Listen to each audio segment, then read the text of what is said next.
today I'm with a special friend here in Bali, and I'm here with our friend Ken, and we met about 5 years ago here at this exact place. And I still remember the moment that I met him, because Jonas and we met him here at this special place in the jungle. And I remember when I first met you, you were one of the rare people that I've met who I felt intimidated by his presence at that time.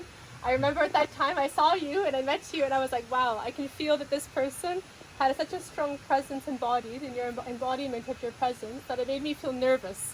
And normally this doesn't happen. I think sometimes people feel that with me, but when I met it with you, it was like, wow, I'm getting this mirrored back and reflecting, whereas like I could feel, it's like, wow, this person is holding a high degree of presence embodied through your physical vessel, and I could feel almost like a little bit nervous in myself at that time. This was 5 years ago. So it's a lot has happened in the last 5 years. I've been working on my own embodiment process, and today we're together with Ken, and I wanted to introduce him to the world and to all my friends and soul family around the world, and just to introduce this beautiful being that has so much wisdom and so much presence, and for me represents also this healthy initiated adulthood, elderhood, that is so rare to see in this world, because I often see that we're living in a world that lack elders, true elders, that have been initiated into true adulthood, and who've really gone through the steps of healing, developing, growing at all levels of their being. So I would love to introduce you today, Ken, and I would love to ask you, like as a message for what's going on in the world right now for people, what do you see as one of the main things that, as a message for the world, or a message for people that are watching this, that you feel is really important that they hear right now? What is an important message for people right now at this time? Put your truth on the table, you know, and if you've got the courage, the core rage, to say how you really feel, and when you say what you feel, you really experience that. And that's a challenge, because if I tell you how I really feel and you don't like me, I don't like myself, and I'm looking for someone. I always look for someone to accept me before I accept myself. And then I'd have someone accept me, and then all of a sudden something happened, they turn around, don't like me anymore, and they'll go, oh, see, I'm really no good. So that apprehension, like I say, the game we play is let's pretend, then pretend we're not pretending, then we choose to forget who we are, and then forget that we're forgotten. Because if we didn't forget, we wouldn't be able to live with ourselves, because we decided at some point in our life that shit wasn't good. I wasn't good.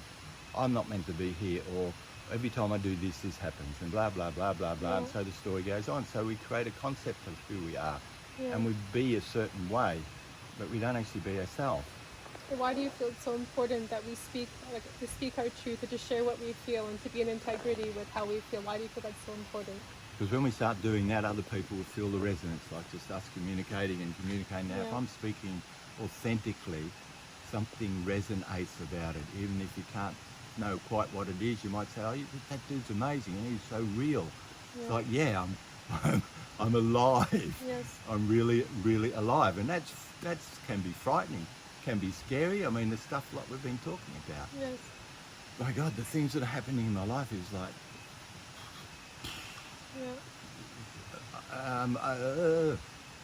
so many things. And to be, So and to the be importance authentic. to be, so the importance is to be authentic anyway. Yeah. And if you're feeling apprehensive, be apprehensive. Tell someone, express it. And if they feel your apprehension, then you'll get the support, because everyone can relate to how people feel. But people trying to relate to how you think, it's like, it's a minefield, literally a minefield. So learning the messages that I give, come back to your question, is to be authentic, and to be honest with yourself who the people are that are in your life that actually are capable of supporting you, because some people aren't even capable of supporting you. So you're best to find those people who have that capacity. And we all, if we're honest to ourselves, we go, oh no, well, if I don't like them, then they won't like me, and I won't. And it's like, take a risk, step out, do what you're feeling called to do that you're afraid to do. Have the core rage. Don't enrage it. If you become enraged when you push down the emotions and push it back into your belly again, and your belly expands out, and you're pregnant with all these ideas and yourself. Give birth to yourself. Speak from the self. Don't say what you think. Say what you actually feel. It's a little shaky at first. The voice quivers, but it's like, ooh, I say what I really feel. It's like, oh shit, yeah. Yes. Tell them the truth. Yes. And free yourself and free others. That's the importance. As you said, why is it important? Because if someone's got to go first, and then once you start, you won't want to stop. You won't want to stop. Little at first, but then you have the realization in that moment, like, wow, what have I been doing? Yes. And what have I not been doing? I'm not being myself, and not being authentic. Yeah. And sure, you'll trigger people. Sure, people will get offended by it. Yeah. You can't be like that. You can't be free. I'm not allowed to be free, so why should you be? And they'll Yes. try and judge and criticize reasons why you can't do that. Yes. You've got to put a mask on, so everybody's reported. Yes. We're in this together. It's like, what am I? And emotional suppression, this is a big one for me when you bring up emotional suppression, like suppressing emotions and wearing them down instead of allowing things to move through and to come through and to be expressed, because I feel this is one of the big things that is right now on this planet within so many of us, affecting us, is we're living in a field, like a collective field of emotional suppression, where many things people haven't been encouraged to really feel themselves, acknowledge themselves, honor themselves, and then speak about things and bring it through. What you said is not to speak what you think, but to speak what you feel and what comes through. And as a man, because you're also in a man's body and you're a man in this world, and this is even bigger topic I feel for men about, men don't share any emotions or don't feel anything, or this, maybe you can speak something to this about for men in the world, how this has impacted their power and suppressing as a man. Don't say what you feel when you say it. Mm-hmm. I say to people, don't tell me what you feel when you're telling me. So in other words, don't come out and go on about, men don't want to talk about their feelings because they don't want to get into that old soppy sort of shit stuff. It's like, exactly. It's messy, sticky, blah, blah, blah, blah. You have to have the core rage to actually say what you really feel. And if that involves tears, if that involves breaking and your voice breaks, you may not even be able to get words out at first. And I've seen a lot of that. But the reality of it is you're actually expressing something even if there's no words that come out. Yeah. And you come out, and when people don't listen to us, then we get angry and run away. Oh, you don't care about me. That's because you're talking to the wrong person. I guarantee you there'll be somebody in your life, it might be someone you've never spoken to, but you'll have a feeling about them. Go to them. Tell them, say, listen, dude, I need to talk about something. And I feel like you'll listen. I just need to speak to someone so it's received, because that can be a problem if you speak to the wrong person or in the wrong group. Some of the groups, authenticity is rare. Yes. It's rare. And that's what I appreciate about you. And Jonas and I both appreciate how raw and real that Kenn is. For me, he's very raw and he's very real. And oftentimes in the older generations, you don't always see this as embodied in so many of the older generations. Of course, there is souls that are embodying their authenticity, but it's more rare than common, I would say. And I appreciate this so much about you, Kenn, that you really are somebody that's an elder that really is like raw and real. He says things, but he says you speak your truth, you honor how you feel, and you're very a force of truthfulness in this world, a force of authenticity. And I think this is so needed in the world, to wake up other people to their authenticity and to remember, what does it really mean to be authentic? What does it really mean to be ourselves fully? And you're definitely a mirror and reflection of that, I feel, especially for your elderhood and what you represent, and as an inspiration as well, to really be this embodiment of, I'm raw, I'm real, I am what I am, and I'm not putting on a mask, I'm not going to pretend. And I feel you really embody this. He doesn't put on a mask. I think this is someone that's worth acknowledging in the world and acknowledging their presence and embodiment, because I definitely see this as much more rare, which is why I want to give a spotlight to Kenn, to honor his elderhood, his wisdom, his maturation, and soul authority, because that's something to be seen and honored in this. When I say this, I get goosebumps right now too. I can feel the goosebumps, so I just want to honor you as well for the elder that you are, the man that you are, the soul that you are, because it's so rare and it takes so many initiations to get to this point. I can really say it myself as a resonance. It's like it takes so many fierce initiations by life to become who you're meant to become, and to truly become the embodiment of what our soul mastery is here to represent on this earth. It takes mastery, it takes maturity, and it takes commitment to our path. And that's why I honor you as really going through the fires of life to become an elder and an authentic true being. And this is something that's really worth acknowledging and witnessing and giving a heartfelt appreciation and gratitude for. Thank you. Yeah, I'm 70 on my next birthday. 70 on his next birthday. And every day I feel better and I feel more alive, and my body is actually healing. And we were just talking about how my hair was grey and sort of white, and it's gone like, it's changed colour again. I just lost that whole thing, and it's like the pictures of me even, everyone's saying, you know, how come blah, blah, blah, blah. So the point being that if you feel alive, your body will rejuvenate. Your body will come back to life again. If you're feeling, you're thinking all the time, you've got no life, you've got no spirit, you've got no heart, where it's like, wow, you know, Yes. but taking risks, doing things and being authentic, you know,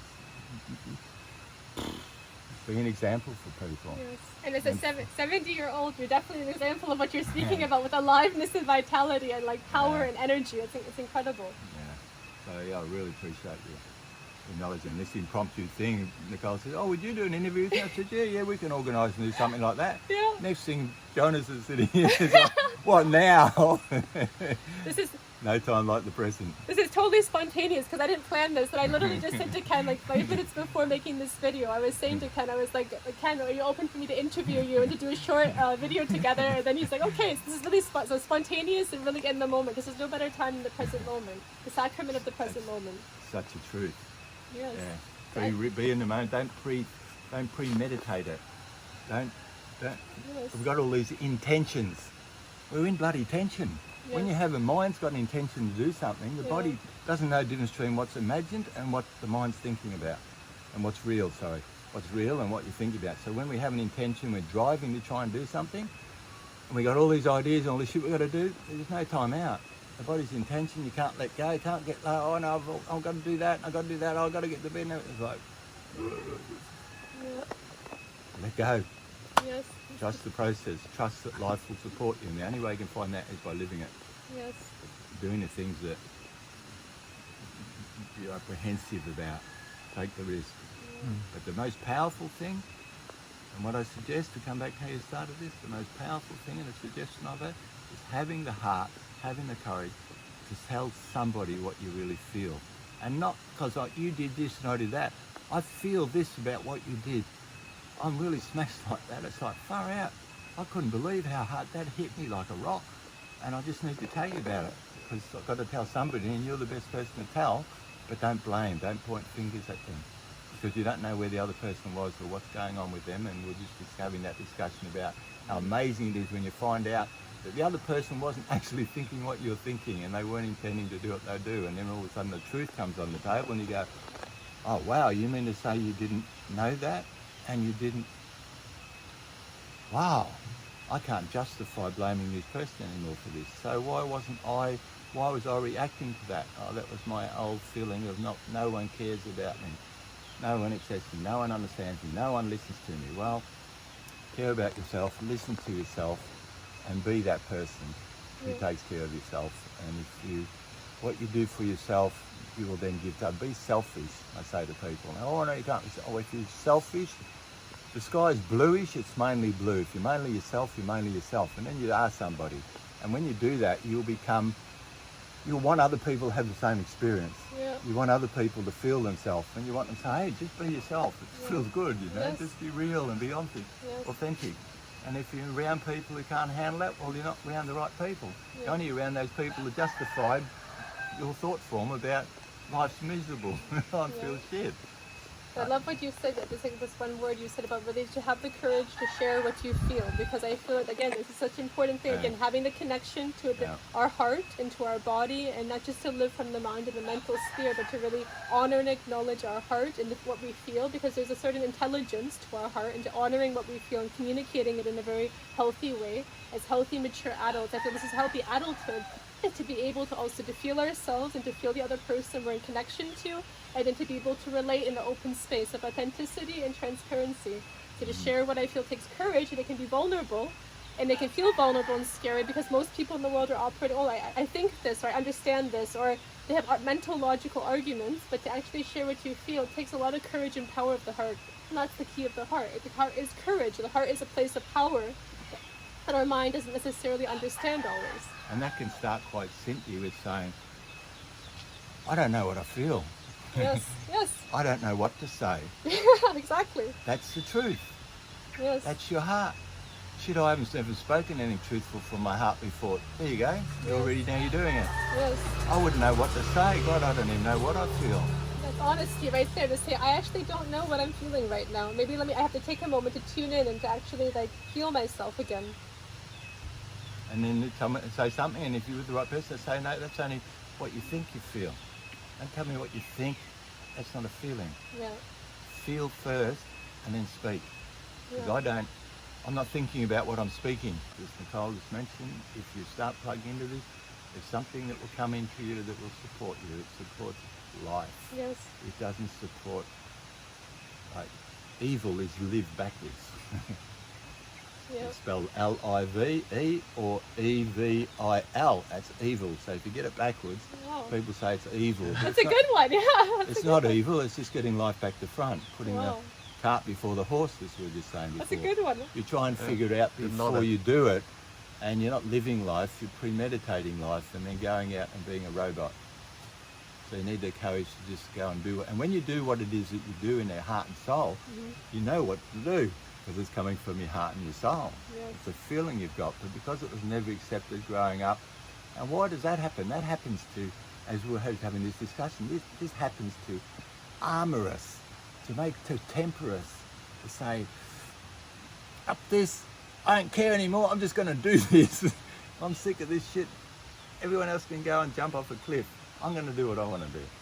And generally we do everything that we don't want to do first, and it's a justification, it's an empowering thing. So no one can say that I didn't try their way. Yeah. I've tried it, and having tried it all, I understand how difficult it is for people, and it's the wisdom, it's the age, it's the experience. After nearly 70 years of going through and doing the things that I've done and been involved with, there's a broad spectrum of things there, but it's taught me so much. It's taught me how not to be.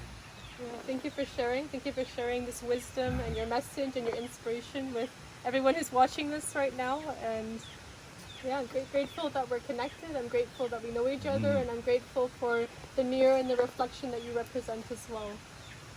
Thank you. Thank you. Yeah.